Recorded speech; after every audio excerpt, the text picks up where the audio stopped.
nziza kandi itugezeho nonaha ni ukugabanya gushidikanya kwa Open Mainnet. Batubwiye ko tariki ya 28 z'ukwezi kwa 12 2024 urumva n'uyu mwaka aribwo tuzara tumenye igiciro cya Pi Network. Urumva rero ni ibintu byiza cyane, ni ibintu abenshi ibyo batumvaga bigiye kuba impamo. Tugiye kubikurikirana neza, ese byaturutse he, ese uwabivuze yaragamije iki. Ibyo byose tugenda tubikurikirana neza kugira twese tugende dusobanukirwa neza ibyo turimo ni iki, ese bigamije iki, ni iki bigiye guhindura. Banje kubasuhuza mu mudukurikirana aho muherereye hirya no hino ku migabane igiye itandukanye no mu bihugu bigiye bitandukanye, yaba muri Afurika ndetse no hanze ya Afurika. Kudukurikirana kwanyu ni by'agaciro, turabishima, kandi no kuba mufata umwanya mukadutekerezaho ni by'agaciro cyane. Umwongereza niwe wavuze ati time is money, igihe ni amafaranga. Kuba uwo mwanya muwuduha ni uko mutwizera nk'abantu b'ingenzi babagezaho amakuru asobanutse. Ni nanzira yo kuba nacika ntagejejeho iyi nkuru nziza, kuko twese icyo turaje imbere, ariko gusobanuka kwa mbere muri kino gihe noneho cya digital tugezemo Open Mainnet, ni uko tugomba kwizera ko waramenye amafaranga nk'uko twagiye tubikurikirana ndetse tunabyumva ahantu henshi kugira ngo ubashe kwinjira mu isi nshya. Mu biganiro bigiye bitandukanye bya analogue tugeze mu aho twabonye ko aho twakoreshaga muri analogue twakoreshaga ikintu ino Pi Network ifatwa nk'inkingi nyamwamba ya cryptocurrency. Icyo yabanje ariko niyo igiye guhagarara, urumva ubu ihagarariye izindi bintu bya online money, online cash. Urumva rero ni ibintu by'agaciro, nta bintu byo kongera kwirukankana ko bandari ugiye muri Amerika bagiye kubikoresha hasi. Ibyo bintu byose ni ibintu faranga byagiye byigirwa ahantu hamwe kugira ngo bibashe kuba byakosorwa digital mu buryo bugiye butandukanye, ku buryo bugiye none ubu ngubu rero benshi igihe rihoraho bari kugerageza kongera gusubira mu mushinga wa Pi faranga benshi kugira ngo gerageza kwinjira mu bintu bya cryptocurrency badahomba ibyo bagerageje gucukura bakabyirengagiza mu minsi yose. Hari benshi batazi agaciro ka Pi Network. Amerika yari yifashishije iri faranga, ni faranga ryavuzwe mu byahishuwe CBDC, ni ifaranga ryavuzwe mu byahishuwe ko rigiye kuzakoreshwa, bagiye tubona byinshi bigiye bitandukanye bivuga kuri no faranga nk'ifaranga rimwe rizari ryifashishwa mu kugura abandi batabyumvaga, ndetse nibo banahubwo noneho bari kumva bashyikira iri faranga. Rero ntago ari ifaranga gusa, bitewe n'ibintu byiza babona byakacika, ni programme bitewe n'ibintu byiza cyangwa ni umurego wa programme ushobora kwinjiramo ga programme ukahimba utazi ko zigiye zitandukanye mu buryo bumwe cyangwa ibyo ngibyo. Akenshi n'ikindi none ushobora kwinjiramo utarinore ukamamarizamo ugakurikirana ibikorwa by'abantu bamamajemo, tumenyereye ko ndetse ukaba wahashyira no buryo bugiye butandukanye. Urumva rero ni ifaranga rirenze wowe ibitekerezo uburyo uri kurifata. Wowe uzi agaciro ka rino Pi, wowe wagerageje gufata umwanya wawe ukumva ko ugomba kumayininga iyi Pi Network, you celebration your times, your celebration your jobs, your celebration your digital time, your digital century. Urumva ni sinzi uburyo akenshi hari igihe umuntu avuga ibintu akenshi bikamurenga. Iyi faranga benshi bafataga nk'ifaranga ridafite agaciro, abenshi bafataga nk'ifaranga rya scam cyangwa wenda ry'abanyamitwe y'abantu bashaka kunyaga abantu utwabo. Ubu ngubu twamaze gusobanukirwa yuko aya mafaranga akenshi wowe iyo wagejeje kuyakontorora neza ntago akubera scammer, ahubwo yo akubera umuremyi w'akazi. Abenshi twabayeho tutagira akazi, ariko ubu noneho aho bikereye twasenze Imana iritwohereza iri faranga kugira ngo ritugire umuremyi w'akazi. Ikintu nacyumva neza, umuremyi w'akazi. akenshi Imana irema umuntu yamuremye imugira umuremyi w'umuntu. Akenshi rino jambo iyo ndivuga benshi ntabwo babyumva. Umugabo Imana yaramubwiye ati wowe uzatera urusoro rumwe ugerageze kuvamo umuntu. Umugore nawe imugira umubumbyi kugira ngo abashe kubumba umuntu, kandi uwo muntu ni Imana yamwiremeye.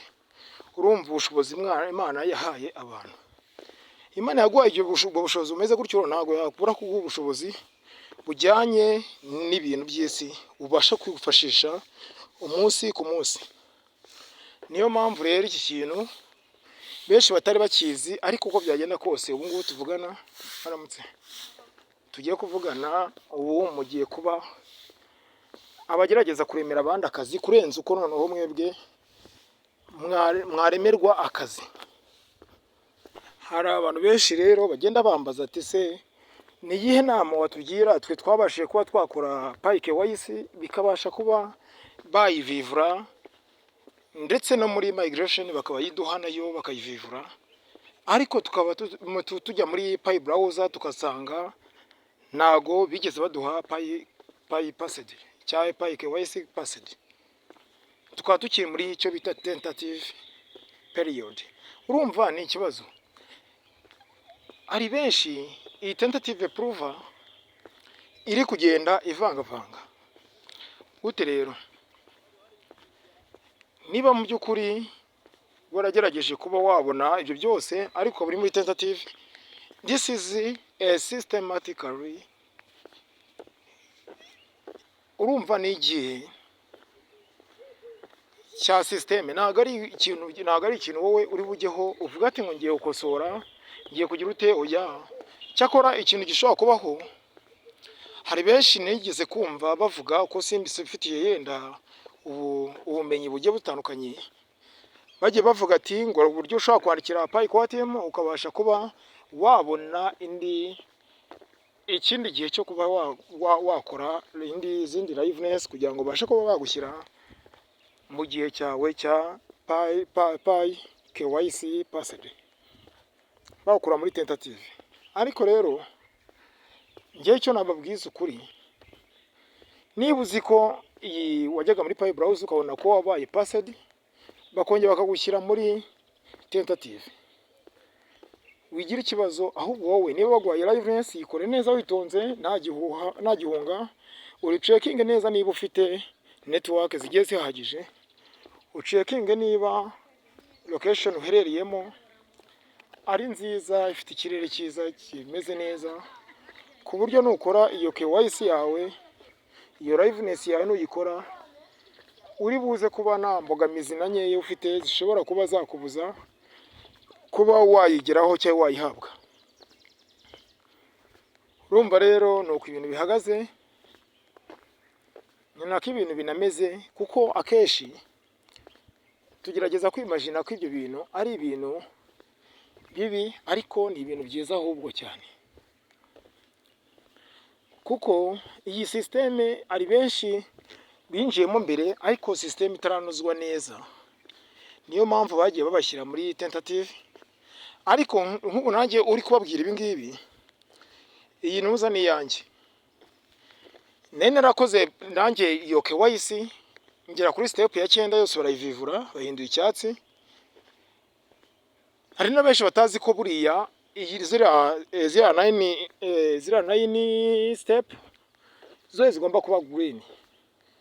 Iyo ari yellow cyangwa like the same orange, akenshi ntago ubura aba passed, ahubwo ubutegurwa kuba passed cyangwa gutegurwa kushyirwa muri tentative, kuba kenshi baba tarakwemerera mu gihe cyanyacyo cyo kuba bakwinjizamo muri systeme uko byagenwe. Urumva rero ni ibintu nongere mbamara impungenge rero zimeze gutyo.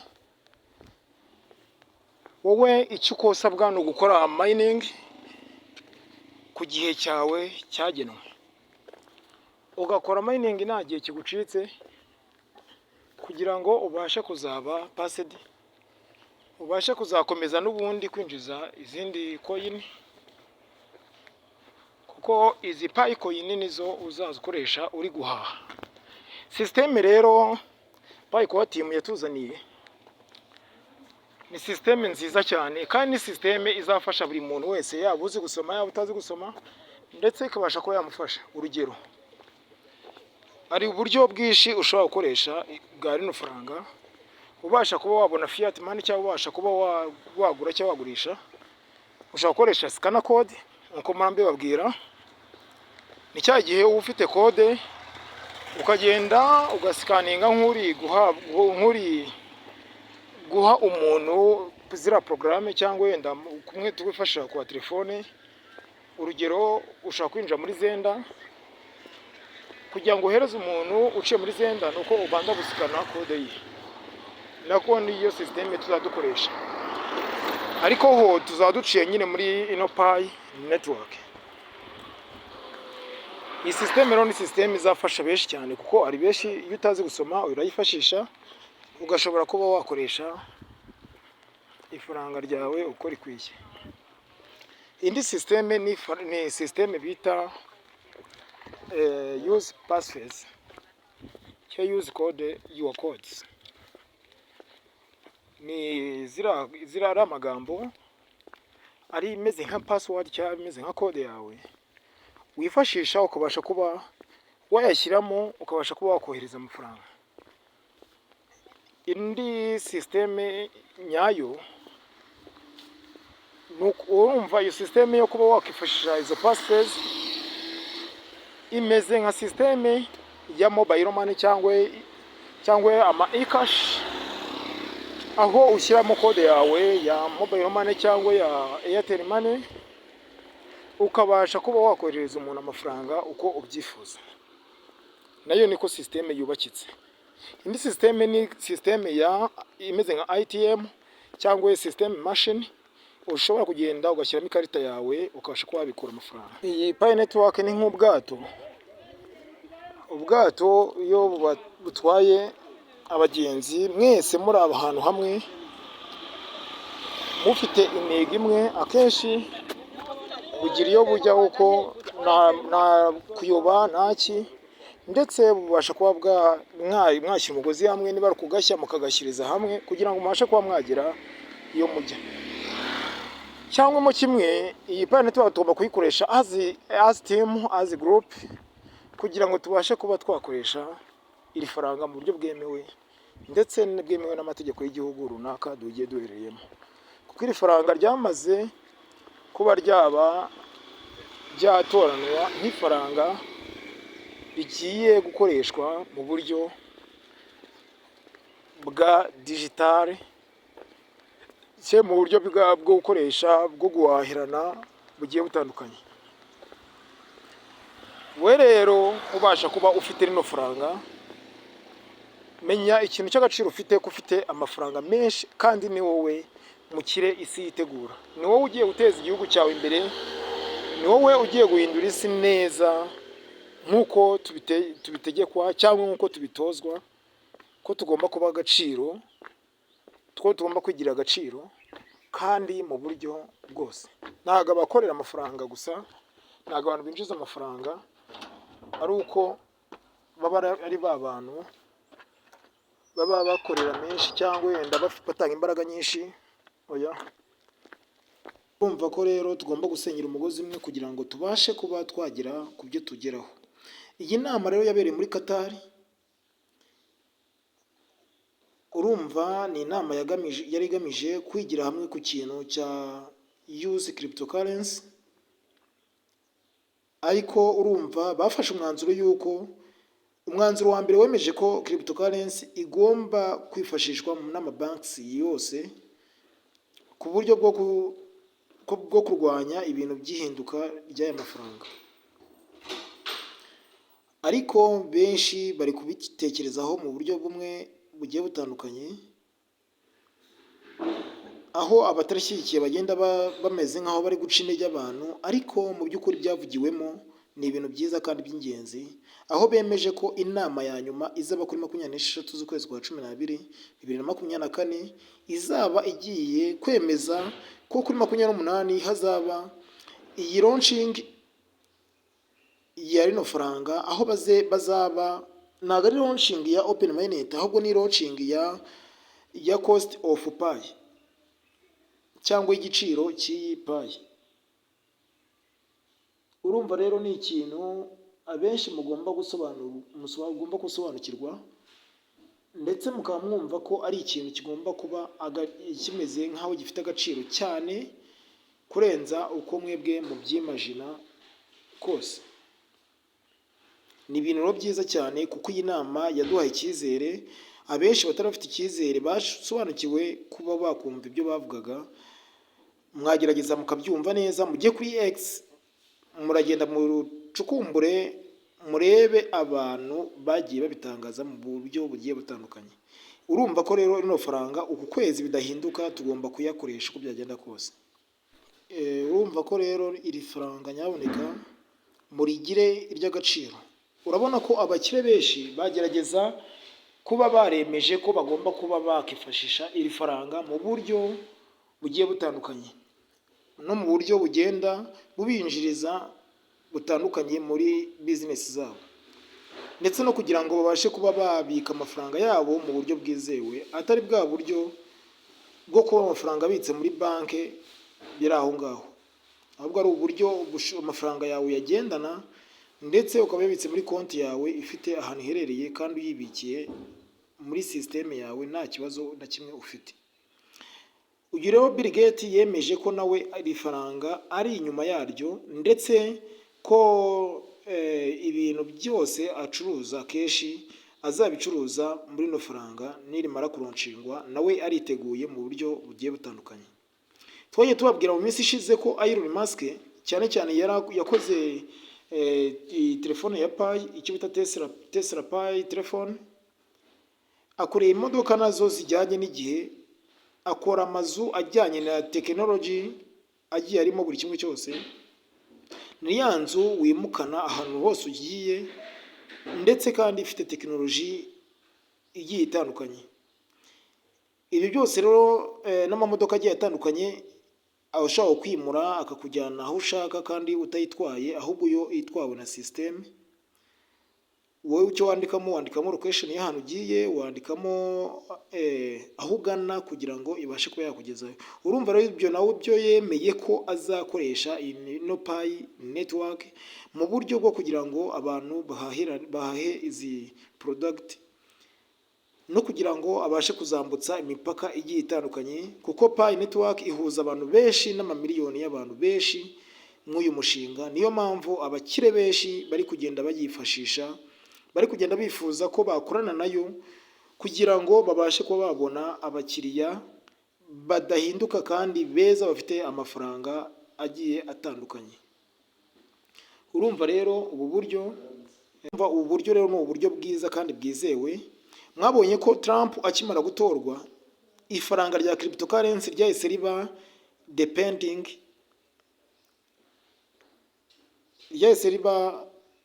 rimeze nk'aho ryagize imbaraga cyane rikurira kurenza uko byarihoze.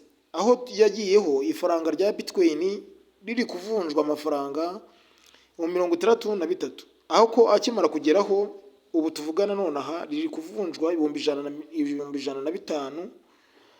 Urumva ni amafaranga rwose ari kugenda azamuka. Ni ikiduha icyizere kidahinduka yuko ino Pi network ari ifaranga ry'agaciro, ari n'ifaranga rigiye kuba ifaranga ridahinduka kandi rifite imbaraga, rigiye guhagarira icyo bita cryptocurrency, kuko urumva ni naryo rizaba riri ku giciro kinini, kuko uko ino Bitcoin yurira ni nako Pi network igiye kurira nayo ikagera kuba amafaranga twe tutatekerezaga nka $1,000,000 y'amadolari, aho ubu ngubu Pi imwe ihagaze 312,159 by'amadolari y'Amerika. Urumva ko igiye kugira agaciro kagiye gatandukanye, kandi benshi bazaba bicuza kuko batigeze bakoresha iri faranga. Ni ifaranga rizakenerwa uko byagenda kose, wabishaka utabishaka rizakenerwa, kandi uzarikoresha uko byagenda kose cyane rwose. Mayininga, kora check up ya main checklist, aho ufite ikibazo ugerageza umbaze, ntabwo ubufasha ndetse si ibyo no kuguha ubufasha, nakugeza ku bantu bagufasha. Kandi nongera kubibutsa ko yuko dufite company ya RU Construction Limited ikora ishobora kubakira amazu ushobora kuba wakwifuza ajyanye n'igihe, ndetse ikaba yagufasha mu kuba yagutegurira amapula yo kuba wakoresha. Dufite kuwukorera management yo kugira ngo urangize inyubako yawe nta kibazo ufite. Dushobora kwigira umushinga wo kuba wakubaka, dushobora kugura ibibanza, dushobora kutuza ahantu wowe wifuza, ndetse ku giciro twumvikanye. Ni abantu bo kwizera, ni abantu bakugeza kuri buri kimwe cyose. Mugira amahirwe n'imigisha. Ciao ciao. RU Construction Limited ni company tuzaniye ibintu by'ubwenge. Bubaka amazu meza cyane, yaba amazu y'amakadasiteri, yaba ama etage, ku giciro cyiza cyane utasanga ahandi. Kandi nanone bagufitiye ibibanza byiza cyane biherereye hano mu Murehe. Bagane kwizo nimero ureba hejuru.